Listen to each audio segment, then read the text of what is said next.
हमारे चैनल को सब्सक्राइब करें और बेल आइकन को दबाएं। अस्सलामु अलैकुम वरहमतुल्लाहि वबरकातुहू। उम्मीद है आप साथी बखैर होंगे। साथियों, ये तस्वीर देखिए तवज्जो के साथ। ये सामिया सिद्दीकी और सलीम सिद्दीकी है। ये दोनों मजहब इस्लाम में रहते थे। पिछले 14 सालों से बहुत प्यार भरी जिंदगी मियाँ बीवी इत्तेहाद और इत्तिफाक के साथ गुजार रहे थे। दरअसल कहानी पीछे की कुछ और है। ये जो लेडी है सामिया सिद्दीकी, ये पहले सनातन धर्म से बिलोंग करती थी। इनका सलीम से अफेयर चला, मोहब्बत हुई और दोनों ने आपस में बंधन में बंधने का फैसला कर लिया। सामिया सिद्दीकी पिछले 14 सालों से सलीम सिद्दीकी के यहाँ रह रही थी।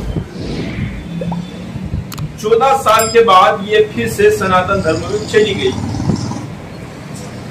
सलीम सिद्दीकी का कहना यह है कि मेरे घर वाले इसे इज्जत नहीं दे रहे थे और इसके साथ सम्मान वाली बात नहीं कर रहे थे।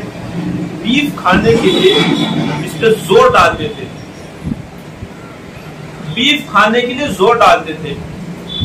सलीम सिद्दीकी ये तो कह रहे हैं कि मैं किसी धर्म के खिलाफ नहीं कह सकता, बोल सकता, बट वो सीधा सीधा इस्लाम पे अटैक कर रहे हैं। इस्लाम तो वो मजहब है जहां मसावात है, बराबरी है।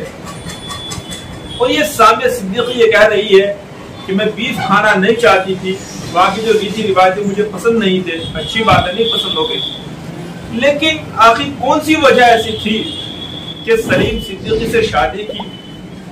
सलीम सिद्दीकी से शादी करने के बाद अपना नाम सामिया सिद्दीकी रखा और दोनों 14 साल रहे भी और उसके बाद ये जहां थे वहीं चले गए। और सलीम सिद्दीकी अब क्या कह रहा है कि मुझे सनातन धर्म अच्छा लगता है। 14 साल पहले आपको अच्छा नहीं लगा था क्या? अगर आपको 14 साल पहले भी अच्छा लगा था तो सनातन धर्म तो तब भी वही था, अब भी वही है। आपने उसी वक्त क्यों आप सनातन धर्म में नहीं चले गए? इससे पता ये चला कि आप सनातन धर्म के बारे में ना उस वक्त कुछ जानते थे, ना अब कुछ जानते हैं। और इस्लाम के बारे में भी आप ना उस वक्त कुछ जानते थे, ना आप अब कुछ जानते हैं। आप मजहब इस्लाम में सिर्फ रह रहे थे, आपको तालीम कुछ नहीं थी। 14 साल सलीम साहब, 14 साल जिस लड़की ने आपके साथ गुजारे हो और 14 साल के बाद आप ये कहते हुए निकल रहे हैं कि मेरे साथ अत्याचार हो रहा था, जुल्म हो रहा था, मेरे साथ जो नाइंसाफी हो रही थी, मेरे बच्चों के साथ नाइंसाफी हो रही थी, मेरी बीवी के साथ नाइंसाफी हो रही थी। अरे भाई, आप मजहब इस्लाम को अगर सीखते समझते तो आपको आज सनातन धर्म में जाने की जरूरत नहीं थी। मजहब इस्लाम को आप बदनाम करना चाहते हो। अल्हम्दुलिल्लाह मजहब इस्लाम वो है जिसकी जड़ों को जितना काटा गया इतना ही हरा होता गया। इसीलिए तो हम कहते हैं कि मजहब इस्लाम इस रूए जमीन का, इस ब्रह्मांड का, इस लैंड का सबसे बड़ा धर्म है, सबसे बड़ा रिलीजन है।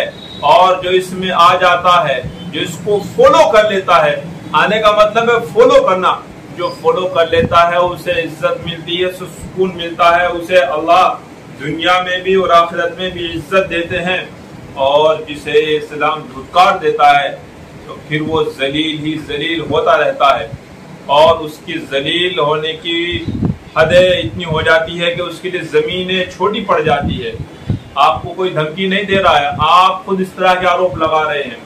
मैं तो ये कहूँगा सलीम साहब को भी और बहन को भी, आप जहाँ भी है वहाँ रहे, लेकिन आप किसी भी रिलीजन के मुताबिक ऐसा ना बोले। आप रिलीजन का नाम तो नहीं ले रहे, बट रिलीजन को ही आप कह रहे हैं। मैं आपसे बताना चाहता हूँ, कहना चाहता हूँ, मजहब इस्लाम मसावात का, बराबरी का सबक देता है, तालीम देता है। और आप आज 14 साल बाद फिर सनातन धर्म में आए, ठीक है, आपका अधिकार, आप जहाँ जाना चाहे जाएं, लेकिन मैं अपनी बहन से भी, अपने भाई से भी ये कहूँगा कि आपने तालीमात इस्लाम को सीखा नहीं है, समझा नहीं है। अगर आप सीख लेते, समझ लेते तो आप मजहब इस्लाम छोड़कर न जाते। हम अपनी जगह खुश है, आप अपनी जगह खुश रहें। आप हमारे लिए दुआ करें, हम आपके लिए कामना करते हैं। अल्लाह पाक आपको सलामत रखे और मजहब इस्लाम को जरूर पढ़े, जरूर जाने, जरूर सीखे। बहुत शुक्रिया। जज़ाकल्लाह। अस्सलामु अलैकुम व रहमतुल्लाहि व बरकातहू।